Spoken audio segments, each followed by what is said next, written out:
할렐루야, 반갑습니다. 우리 2024년 우리 성구 영신 예배에 참석하신 여러분들을 주님의 이름으로 축복합니다.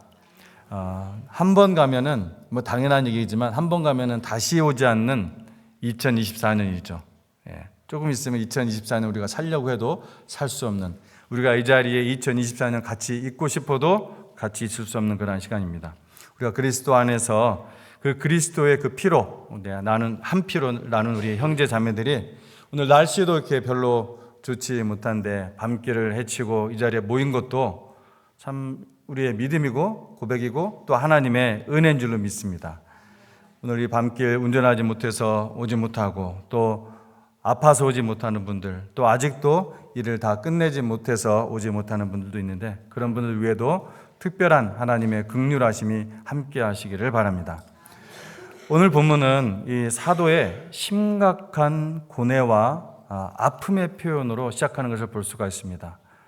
여러분, 바울은 죽을 위험이 있는 곳에서도 자기가 담대하게 하나님의 복음을 알고서도, 내가 가면 죽을 줄 알면서도, 그런 위험이 있는 걸 알면서도 하나님의 복음을 전하러 갔던, 그래서 거기서 담대히 전했던 아주 강인한 사람입니다. 여러분 아마 바울 하면은 그렇게 느낄 거예요. 바울은 굉장히 강인한 사람이다. 그는 3번이나 죽을 위기를 넘겼다고 고백을 합니다.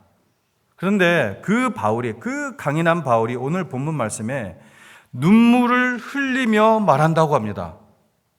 눈물을 흘리며 말하는 거예요.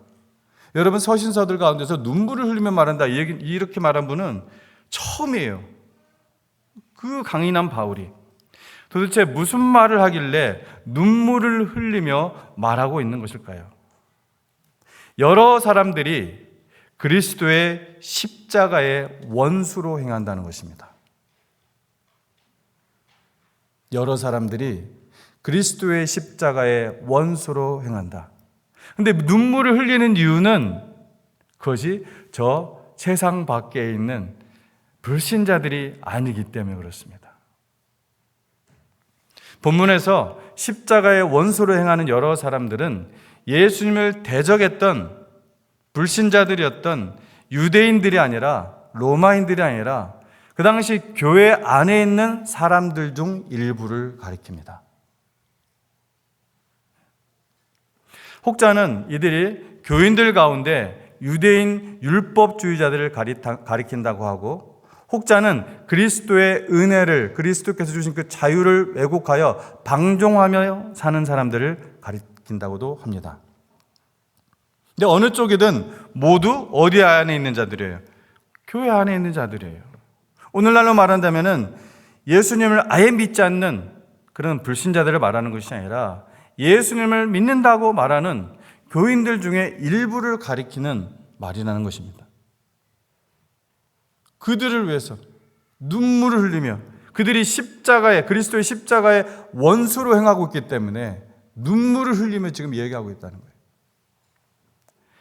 너무 속상해서, 너무 가슴이 아파서, 너무 답답해서 눈물을 흘리고 있는 거예요. 그러면 그들이 어떤 삶을 살고 있는 것을 보고 십자가의 원수로 행한다고 말하는 것일까요? 그리고 그들은 어떤 결말을 맞이하게 될까요? 사도는 3가지로 고발하고 있습니다. 저는 사도의 이 3가지 고발이 바로 진품 그리스도인이 아니라 짝퉁 그리스도인이라는 사실을 말해주는 대단히 중요한 시금석, 그 부분이라고 저는 봅니다. 19절입니다. 그들의 마침은 멸망이요, 그들의 신은 배요, 그 영광은 그들의 부끄러움에 있고 땅의 일을 생각하는 자라고 합니다. 첫째, 십자가의 원수로 행하는 사람들의 이 신앙이 모조품인 것은 저들이 섬기고 있는 신이 배라는 것입니다. Their God is their appetite. NLT 버전은 그렇게 되어 있습니다. 그리고 NIV 버전은 Their God is their stomach. 이렇게 번역을 했습니다.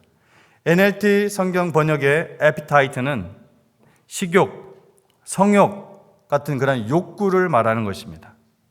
NIV 성경의 stomach는 우리가 잘 알다시피 위를 말하는 것이지만 이것은 식욕 혹은 욕망을 지칭하기도 합니다. 쉬운 성경 버전은 하나님을 섬기기보다는 배를 원하는 대로 살아간다고 번역을 했습니다. 모조품 신자는 하나님을 섬기지 않습니다. 입술로 자기가 뭐라 하든 그들의 마음속에 있는 신은 욕망입니다. 하나님을 욕망을 위한 도구로 사용하는 사람들이 바로 십자가의 원수로 행하는 사람들이라는 것입니다. 우리가 성도라는 이름을 가지고 주님을 따른다고 하면서 하나님을 욕망의 성취를 위한 수단으로 사용할 가능성은 언제든지 존재하는 것입니다. 자기를 드러내고 자기의 뭔가 잘하는 것들을 좀 자랑하고 싶고 스팟라이트를 보고 싶고 비치고 싶고 이런 작은 것들도 마찬가지입니다. 우리가 이것을 점검할 수 있어야 됩니다. 두 번째 모조품 신자, 즉 십자가의 원수되게 행하는 사람들의 모습은 무엇일까요? 하나님의 말씀을 왜곡해서 전하는 자들입니다. 사실 이 부분 말씀만 읽어서는 알 수가 없습니다. 빌립보서 전체의 말씀을 읽어봐야 알 수 있는 내용인데요. 그냥 저는 결론만 여러분한테 전달하도록 하겠습니다. 하나님의 말씀을 왜곡해서 거짓 교사들 때문에 이 말을 썼습니다. 그들의 영광은 그들의 부끄러움이 있다고 말씀하는데 이 말씀은 그들의 현재의 영광이 결국 부끄러움이 될 것이라는 뜻입니다. 저는 지난 주일 콜럼버스 근처에 그 대학교에 다니는 한 형제와 한 30분 정도 이상을 같이 제 방에서 교제를 했습니다. 대학교 근처에 다닐 교회가 없다고 합니다. 그래서 무슨 말이냐 했더니 모두 무지개 교회라는 것입니다. 레인보우 교회. 여러분 아시죠? 레인보우 교회.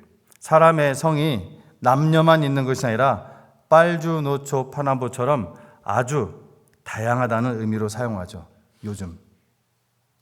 사실 하나님께서 다시는 물로 심판하지 않겠다는 사랑의 약속으로 주신 것이 무지개인데 그것마저도 왜곡하고 악용하는 마귀를 생각할 때 분통이 터지죠. 그래서 여러분 오늘날 저희 교회 주변에도 그런 교회가 있는데 오늘날 그 교회 건물 앞에 무지개 표시를 해놓는 것은 성경의 약속의 사랑의 약속 그 무지개를 말하는 것이 아니라 우리 교회는 동성애를 지지합니다. 우리 교회는 동성애를 환영합니다. 예, 저희 교회도 동성애자들 오는 것을 환영합니다. 우리가 복음을 전해야 되기 때문에 우리도 그들을 사랑합니다. 그리스도의 사랑으로. 그러나 그것을 지지하지는 않습니다. 그것을 지지하고 하는 교회는 그건 교회도 아니죠. 고린도후서 6장 14절로 16절 말씀에 의와 불법이 어찌 함께하며 빛과 어둠이 어찌 사귀며 그리스도와 벨리알이 어찌 조화되며 믿는 자와 믿지 않는 자가 어찌 상관하며 하나님의 성전과 우상이 어찌 일치가 되리요. 같이 있을 수 없다는 거예요. 그래서 옆에 있던 제 아들 강민이도 말하기를 거기 사정만 아니라는 거예요. 켄트 대학교 근처도 마찬가지고 요즘 대학교 가까이 주변에 있는 거의 모든 교회는 이제 동성애 지지하는 교회, 동성애 목사들로 차 있다는 것입니다. 그러면 교회 문을 다 닫아야 되기 때문에. 그렇지 않으면. 하나님께서는 하나님의 말씀을 왜곡해서 전하는 자들에게 수치와 멸망을 주실 것입니다. 그들의 그 현재의 그 영광은 실상 그들의 수치입니다. 마지막 날 그들에게는 큰 고통과 부끄러움이 있을 것입니다. 여러분 그래서 이건 약간 번외 이야기지만 여러분의 자녀를 혹시 먼 곳으로 보내는 대학교 때문에 보내는 분들은 정말 많이 기도하셔야 되고 많이 주의를 가지셔야 되고 아무튼 그렇습니다. 세 번째 모조품 신자의 가장 치명적인 모습은 무엇인가? 그것은 세상적인 일만 생각한다는 것입니다. 세상적인 일만.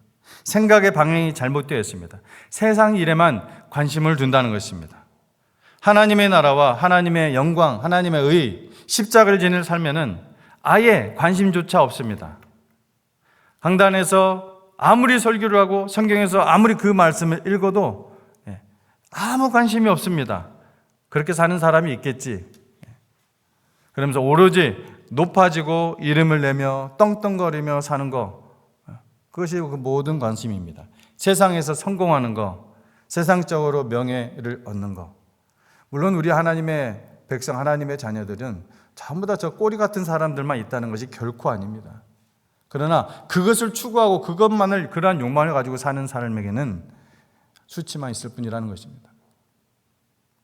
겉모습은 목사고, 겉모습은 집사고, 겉모습은 장로고, 성도처럼 보이지만 사실 속사람은 전혀 변하지 않았습니다. 그래서 십자가와 원수되게 행동하는데 그 생각이 세속적이요 세상적이라는 말입니다. 온통 세상 생각으로 가득한 채로 신앙생활을 하고 있다는 말입니다. 마치 가룟 유다처럼 말입니다. 이렇게 십자가의 원수를 행하는 자들의 마지막은 멸망이라고 했습니다. 마태복음 7장 22절로 23절 말씀 여러분 기억하십니까? 그날에 많은 사람이 나더러 이르되 주여 주여 우리가 주의 이름으로 선지자 노릇하며 주의 이름으로 귀신을 쫓아내며 주의 이름으로 많은 권능을 행하지 아니하였나이까 하리니 그때 내가 그들에게 밝히 말하되 내가 너희를 도무지 알지 못하니 불법을 행하는 자들아 내게서 떠나가라 하리라. 그러므로 누구든지 나의 이 말을 듣고 행하는 자는 그 집을 반석 위에 지은 지혜로운 사람 같으리라 말씀하셨습니다. 무슨 말입니까? 영원한 지옥의 형벌을 이 십자가의 원수로 행하는 오늘 보았던 그 세 부류의 사람들은 영원한 지옥의 형벌을 피할 수 없다는 것입니다. 이것이 모조품 신자가 가는 길입니다. 짝퉁 신자가 가는 길입니다. 십자가의 원수되게 행하는 사람들의 결말이라는 것입니다. 헛되게 예수님을 믿는다고 하는 사람들입니다. 육체를 신뢰하는 것은 결과적으로 십자가의 원수되게 행하는 것이라는 말씀입니다. 우리는 사도 바울이 말씀하는 이 모조품 신자의 세 가지 이 부류를, 이 세 가지 조건을 가슴 깊이 생각해야 됩니다. 욕망을 신으로 섬기면서 말씀을 왜곡되게 받아들이고 왜곡되게 전하면서 생각이 항상 세속적이면서 경건의 가면을, 그 마스크를 쓰지 않도록 기도해야 됩니다. 진심으로 십자가의 삶을 생활로 실천하기 위해서 날마다 마음을 써야 할 것입니다. 자, 그럼 십자가의 원수되게 행하는 사람들의 반대편에는 어떤 사람들이 있는가? 하늘 시민권자들입니다. 하늘 시민권자들. 사도시대에 이 빌립보라는 도시는 로마 시민권을 가지고 있었어요. 이 빌립보에서 태어나면 로마 시민권을 로마에서 줬어요. 그래서 이 빌립보에서 자기네가 태어났다는 것, 로마 시민권을 가지고 있다는 것은 매우 엄청난 자부심을 가지고 살았습니다. 따라서 사도 바울이 오늘 말씀 20절에서 우리의 시민권은 어디에 있는지라? 우리가 읽었잖아요. 우리의 시민권은 하늘에 있는지라 라고 말씀할 때 그 말의 의미는 지금 자부심과 연관되어 있는 거예요. 하늘 소망을 가진 사람들이 바라는 것이 무엇입니까? 하늘로부터 구원한 자, 곧 주 예수 그리스도를 기다리는 사람들이 바로 하늘 소망을 가진 사람들입니다. 그 하늘 소망의 끝에는 첫 창조에 속한 우리의 몸을 영광의 몸으로 변하게 하시는 부활의 산 소망이 있습니다. 할렐루야. 마지막으로 우리는 17절에 너희는 함께라는 말을 놓치지 말고 보아야 됩니다. 17절에 뭐요? 뭘 보아야 된다고요? 너희는 함께. 그들이 누구입니까? 진짜 교회입니다. 함께 공동체를 이룬 사람들입니다. 서로 사랑하고 서로 짐을 지고 서로 돌아봐야 할 사람들입니다. 이게 교회입니다. 함께하는 공동체가 교회입니다. 나만 잘하면 되는 것이 아닙니다.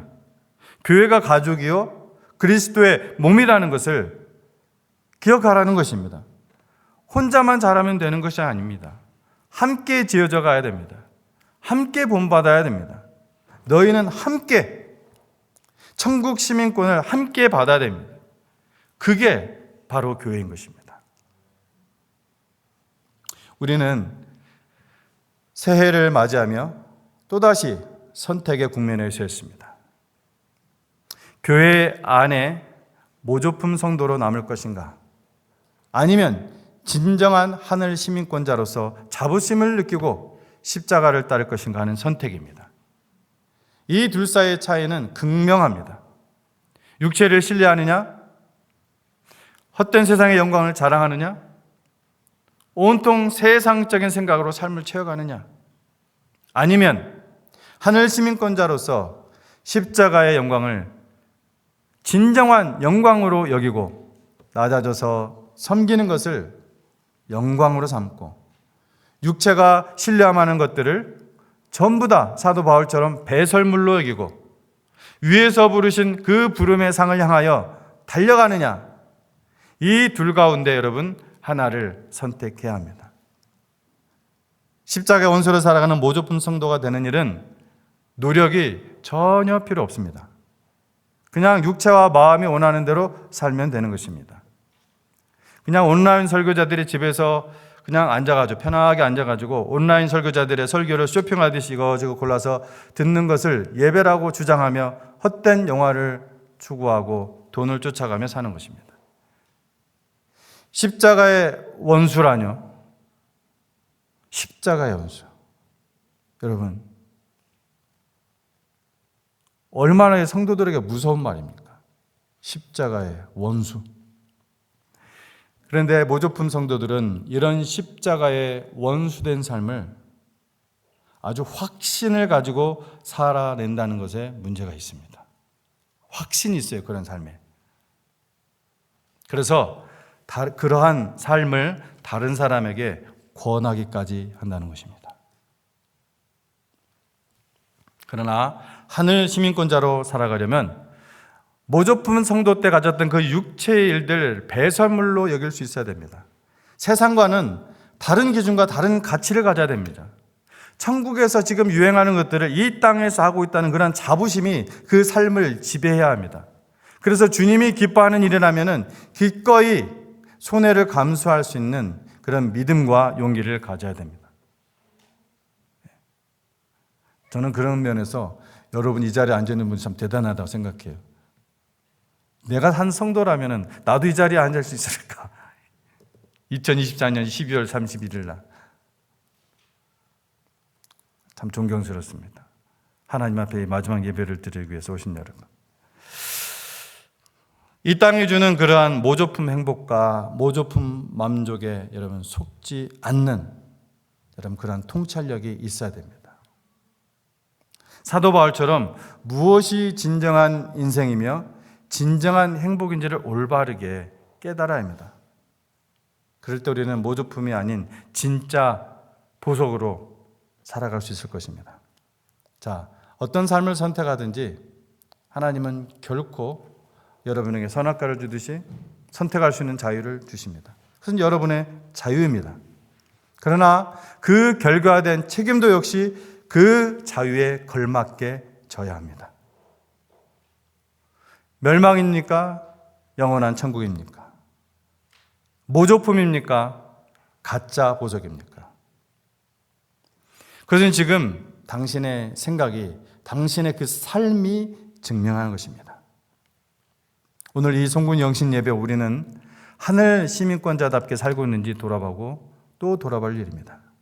그래서 사도 바울처럼 나는 아직 내가 잡은 줄로 여기지 아니하고 오직 한 일, 즉 뒤에 있는 것을 잊어버리고 앞에 있는 것을 잡으려고 표대를 향하여 그리스도 예수 안에서 하나님이 위해서 부르신 부름의 상을 위하여 쫓아가노라고 단호한 믿음의 고백을 해야 할 것입니다. 여러분 오늘 읽었던 3장을 한번 펴시기 바랍니다. 3장 13절 말씀을 제가 읽었습니다. 우리 함께 읽어보도록 하겠습니다. 본문 3장 빌립보서 3장 13절 말씀 같이 읽겠습니다. 이 말씀을 읽고 우리가 마치도록 하겠습니다. 빌립보서 3장 13절 같이 우리 한 목소리로 이것이 내 고백으로 생각하고 이것은 사도 바울의 고백인데 내 고백으로 생각하고 그렇게 함께 읽도록 하겠습니다. 시작. 나는 아직 내가 잡은 줄로 여기지 아니하고 오직 한 일, 즉 뒤에 있는 것은 잊어버리고 앞에 있는 것을 잡으려고 표대를 향하여 그리스도 예수 안에서 하나님이 위에서 부르신 부름의 상을 위하여 달려가노라. 아멘. 그런 단호한 믿음으로 새해를 살자 하는 그 성도들에게 하나님께서는 이 광야 같은 인생길을 함께 하시면서 하나님을 사랑하는 자, 곧 그 뜻대로 부르심을 입은 자들인 것은 모든 것이 합력하여 선을 이루게 하실 줄로 믿습니다. 함께 기도하겠습니다.